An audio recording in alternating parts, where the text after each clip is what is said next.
अस्सलाम वालेकुम। Welcome back to my channel. उम्मीद करती हूँ आप सब लोग खैरियत से होंगे। तो प्यारे दोस्तों, आज जो हम करामात सुनाने जा रहे हैं वो गौस पाक रहमतुल्लाह अलैह की मशहूर करामात में से एक है। पकी हुई मुर्गी ज़िंदा हो गई। तो चलिए शुरू करते हैं। दोस्तों, शहाबुद्दीन आरुफ अल मारूफ में अल्लाह के नेक और महबूब बंदों के औसाफ को बयान करते हुए हज़रत गौस पाक रज़ियल्लाहु ताला अन्हा का एक ईमान अफरोज़ वाक़या लिखते हैं। ये वाक़या बेहद दिलचस्प है, इसलिए वीडियो को आखिर तक ज़रूर देखिएगा। आप रहमतुल्लाह बयान करते हैं आप रहमतुल्लाह अलैहि बयान फरमाते हैं कि बगदाद में एक औरत रहा करती थी जो कि गौस पाक रज़ियल्लाहु ताला अन्हा की शान को नहीं जानती थी और ये भी नहीं जानती थी कि आप वली कामिल भी हैं और वली वक्त भी हैं और वलियों के सरदार भी हैं। इसका एक छोटा सा बेटा था। एक बार इसने हज़रत गौस आज़म रज़ियल्लाहु ताला अन्हा के बारे में सुना कि आप वली भी हैं और कामिल वली भी हैं। आप जो भी दुआ करते थे और जो भी दुआ आपके मुंह से निकल जाती थी फ़ौरन कबूल हो जाती है। यानी इधर दुआ की और उधर दुआ कबूल हो गई। आपकी सोबत में हर कोई फैज़ हासिल करता है और हर कोई बरकत लेकर उठता है। आपकी सोबत में कोई भी शख्स वली बन जाता है और कोई भी आपकी सोबत से खाली नहीं लौटता।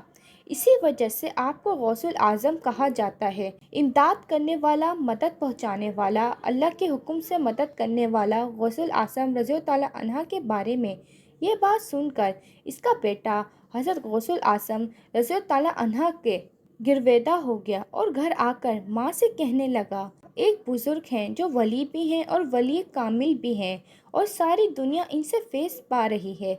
मैं भी उनसे फैज़ का ख्वाहिशमंद हूँ, तो कितना ही अच्छा हो कि मुझे इनकी सोहबत में दे ताकि मैं भी इनसे वही फैज़ हासिल करूँ जो दूसरे लोग हासिल कर रहे हैं। इस औरत ने अपने बेटे का ये इरादा सुना तो इसने कहा, ठीक है, मैं तुम्हें इनके पास ले चलती हूँ। ये कहकर औरत अपने लड़के को लेकर हज़रत गौस आज़म रज़ियल्लाहु ताला अन्हा की खिदमत में पेश हुई और अर्ज़ किया, हज़रत, मेरे बेटे ने आपके बारे में बहुत कुछ सुना है और इसको आपसे अकीदा हो गया है और ये आपको बहुत मानता है और बहुत चाहता भी है। लिहाजा मैं इसके शौक़ की वजह से इसको आपके कब्ज़े में देती हूँ और इसको अपने हुकूक से दस्तबरदार करती हूँ। ये सुनकर सरकार गौसे आज़म रहमतुल्लाह अलैह मुस्कुराने लगे और लड़के को अपने पास रख लिया। औरत अपने बेटे को देखकर वापसी तो आ गई, लेकिन माँ की ममता कब तक खामोश रह सकती थी। अंदर बार बार उबल उठता और दिल में बेटे को मिलने की ख्वाहिश उठान मारने लगती। अगरचे आलिम दीन और बुजुर्गान की सोहबत के लिए बेटे को छोड़ा ही था, लेकिन दिल बेचैन था कि बच्चा किस हाल में होगा, महफूज हाथों में है भी या नहीं। चुनाचा ममता तड़पती और बेटे को मिलने पहुंच गई। जब बेटे को मिली तो बेटे को देखकर सिसक गई, बलक गई, तड़प गई और देखते ही कहा, तेरा हाल क्या हो गया है कि तू सूख कर बिल्कुल कांटा हो गया है। क्या तुझे यहाँ कुछ खाने को नहीं मिलता? क्या यहाँ तुझे बुजुर्गों की तरफ से कुछ खाने को नहीं दिया जाता? बेटे ने माँ की तरफ देखा। इसकी आंखों में एक अजीब सी चमक थी। बेटे अपने आप को मार रहा था। वो मुजाहिद में गर्क था। माँ कहने लगी, बेटे, ये सब कुछ मुझसे बर्दाश्त नहीं होता, मैं ये सब सह नहीं सकती। बच्चे ने कहा, क्या हो गया है माँ? मैं ठीक हूँ। माँ ने कहा, अच्छा तू ठीक है तो बता खाने में क्या खाता है? तो इसने कहा कि जौ की रोटी, कभी नमक के पानी के साथ और कभी सब्ज़ी के साथ। माँ ये सुनकर हैरत पड़ गई और कहने लगी, मेरे घर तो तुझे मुर्ग मुसल्लम मिलता था और मैं तुझे उम्दा खाना खिलाया करती थी, और यहाँ पर तू जौ की रोटी खा रहा है और वो भी सब्ज़ी के साथ और कभी नमक पानी के साथ। तू ये तो बता के निवाला तेरे हलक से कैसे उतरता है? मैं भी जाकर गौसे आज़म रहमतुल्लाह अलैह से पूछती हूँ कि मैं किस हालत में अपने बेटे को छोड़ के गई थी और यहाँ आई कैसी हालत कर दी है। माँ तड़प उठी और हज़रत गौसे आज़म रहमतुल्लाह अलैह के पास जा पहुँची। गौसे आज़म रहमतुल्लाह के सामने برتن میں مرغی کی ہڈیاں پڑی ہوئی تھی۔ عورت نے یہ دیکھا تو اس کا غصہ اور بڑھ گیا کہ یہ ہڈیاں آپ کے سامنے پڑی ہیں تو مطلب آپ نے ہی کھائی ہوں گی۔ اس نے غصے میں یہ نہ سوچا یہ واقعی حضرت غوث اعظم رحمۃ اللہ نے کھائی بھی ہیں یا نہیں۔ عورت بولی، اے وقت کے ولی، میں نے اپنے جگر کے گوشے کو آپ کی غلامی کے لیے اس لیے تو نہیں دیا تھا کہ وہ صرف جو کی روٹی کھائے اور اپنی جان سے جاتا رہے۔ اس کے تن پر گوشت کم ہو گیا ہے، وہ لاغر ہو چکا ہے۔ میرے سامنے میرے بیٹے کی حالت دیکھ کر میری کیا حالت ہوگی آپ اندازہ لگائیں، اور آپ ہیں کہ یہاں مرغ مسلم کھا رہے ہیں۔ میں اپنے بیٹے کو اس لیے یہاں چھوڑ کر گئی تھی کہ آپ اسے جو کی روٹی کھلائیں۔ حضرت غوث اعظم رحمۃ اللہ علیہ نے اسے شفقت سے سسکتی پلکتی بوڑھی ماں کو سمجھایا، کیونکہ ماں کمزور دل ہوتی ہے، خاص طور پر بچے کے معاملے میں۔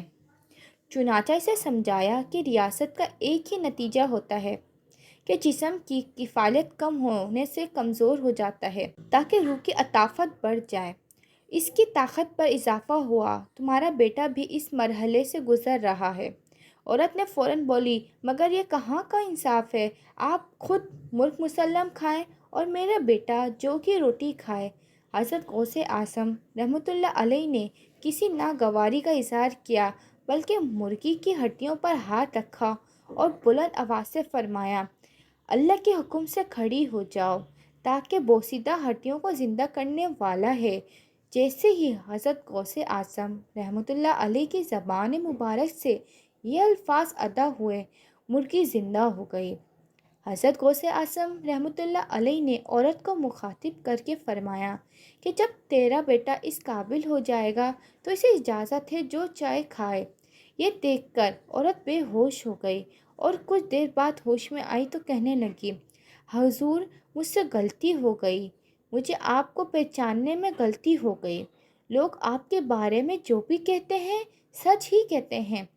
میں اپنے بیٹے کی خواہش پر اسے یہاں چھوڑ گئی تھی۔ میرا دل اس پہ راضی نہیں تھا، بلکہ اب بچے کے سامنے بے بس ہو گئی تھی کہ وہ آپ جیسے استاد کی صحبت میں رہنا چاہتا ہے۔ میرے دل میں وہ عقیدہ نہیں تھی، مگر آج جو منظر میں نے دیکھا ہے، اس کے بعد میں آپ کی سچی حقیقت مند ہو گئی ہوں۔ اب میں کبھی نہیں چاہوں گی کہ میرا بیٹا کبھی بھی میرے پاس آئے، بلکہ میری خواہش ہے یہ ہمیشہ آپ کی صحبت میں رہے اور آپ کا فیض لے کر اور برکت حاصل کر کے دوسروں کو بھی فیض یاب کرے، آپ کی طرح مستحق بنے اور ہمیں روز محشر میں نجات دلانے کا ذریعہ بنے۔ محترم خواتین اور حضرات، انسان جس طرح کی صحبت اختیار کرتا ہے، مزاج، طبیعت اور رجحان ویسے ہی بن جاتا ہے۔ بزرگوں کی صحبت میں اگر کوئی مکمل بزرگ اختیار نہ کرے، پھر بھی کچھ دیر کے لیے بھی صحیح، ضرور اس کے دل پہ آخرت کی فکر پیدا ہو، اسے اپنے گناہوں پر شرمندگی محسوس ہوگی اور دل میں اللہ کا خوف پیدا ہوگا۔ بزرگوں کی نظر میں وہ کیمیائی اثر ہوتا ہے جو بہت جلد انسان کو متاثر کرتا ہے۔ اللہ تعالیٰ سے دعا ہے کہ ہم سب کو نیک اعمال کرنے کی توفیق عطا فرمائے، توبہ کی توفیق عطا فرمائے، آمین۔ امید کرتی ہوں آپ کو یہ ویڈیو پسند آئی ہوگی، تو ہماری ویڈیو کو لائک اور چینل کو سبسکرائب کرنا نہ بھولے گا۔ ہم پھر آپ سے دوسری ویڈیو میں ملیں گے بہت جلد۔ اللہ حافظ۔